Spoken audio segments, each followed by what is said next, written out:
অসংখ্য ধন্যবাদ। আসলে আমার বলার কিছুই নেই, ইতিমধ্যেই আমাদের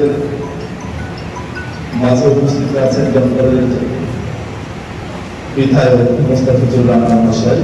তিনি অনেকটাই বলে দিয়েছেন। প্রকৃত অর্থেই আমরা দমকলবাসী দীর্ঘদিন পর একজন প্রকৃত অভিভাবককে পেয়েছি। আশা করছি তার মাধ্যম দিয়ে দমকলের সরকারি কাজের পাশাপাশি সামাজিক কাজও দ্রুত গতিতে এগিয়ে যাবে। একটা সুষ্ঠু সমাজ গঠনের তিনিও তার ভূমিকা রাখবেন, বিশ্বাস আমি রাখি। তো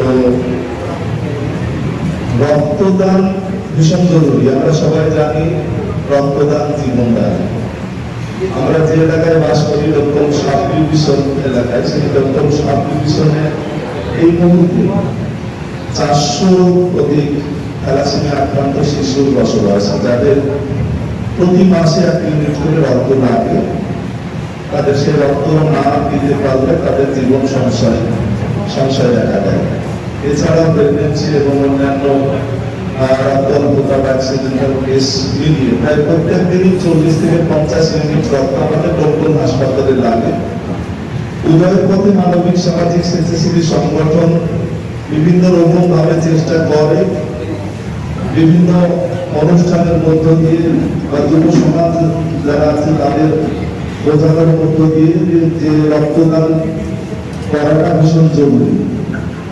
তো ভীষণ ভালো লাগছে যে মানিকনগর সোশ্যাল ওয়েলফেয়ার সোসাইটির উদ্যোগে লোকাল ল কলেজে আজকে এই যে রক্তদান শিবিরের আয়োজন করেছেন আপনারা। বিশেষ করে ধন্যবাদ দেব শামসুল সাহেবকে এবং এখানকার যারা শিক্ষক মন্ডলী এবং এই কলেজে যারা স্টুডেন্ট ছাত্রছাত্রী যারা আছে, বিশেষভাবে তাদেরকেও ধন্যবাদ দেওয়া উচিত। কারণ এখানে এসে দেখলাম ভীষণ স্বতঃস্ফূর্ত ভাবে শিক্ষকরা কাজ করছেন, ছাত্রছাত্রীরা রক্তদান করার জন্য এগিয়ে এসেছে এবং সহযোগিতা করছে সুন্দরভাবে, যাতে করে রক্তদান শিবিরটা সুসম্পন্ন হয়।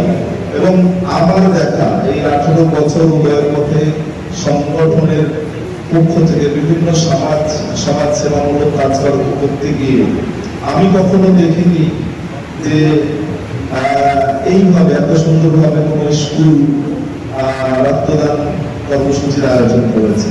তারা যে মনে করেছে যে আমাদের যারা সহনাগরিক, মুমূর্ষ সহনাগরিক, তাদের রক্তদান করে আমাদের এই সমাজের মূল স্রোতে ফিরিয়ে আনাও আমাদের সামাজিক দায়িত্ব। এবং সেই দায়িত্ববোধ থেকেই যে স্কুল আজকে এই রক্তদান শিবিরের আয়োজন করেছে, এটা আমি অন্তর থেকে, হৃদয় থেকে তাদের সকলকে, যারা যারা এই কর্মকাণ্ডের সঙ্গে জড়িয়ে আছে, সকলকে আমি ধন্যবাদ জানাই উদয়ের পথে সংগঠনের পক্ষ থেকে। এবং আমি মনে করি আজকের এই নজিরবিহীন বা উল্লেখযোগ্য যে রক্তদান শিবির, সেটা আমাদের দমকলে যে 34খানা উচ্চ মাধ্যমিক স্কুল আছে, যেখানে 11-12 ক্লাসের ছাত্রছাত্রীরা অনেকেই 18 বছর পার করে যায়, সেই সকল স্কুলের যারা প্রধান শিক্ষক বা অন্যান্য শিক্ষক মন্ডলী আছে, তারাও এই বিষয়টার উপরে জোর দেবে যে তাদেরও একটা করে বছরে রক্তদান শিবির আয়োজন করা উচিত।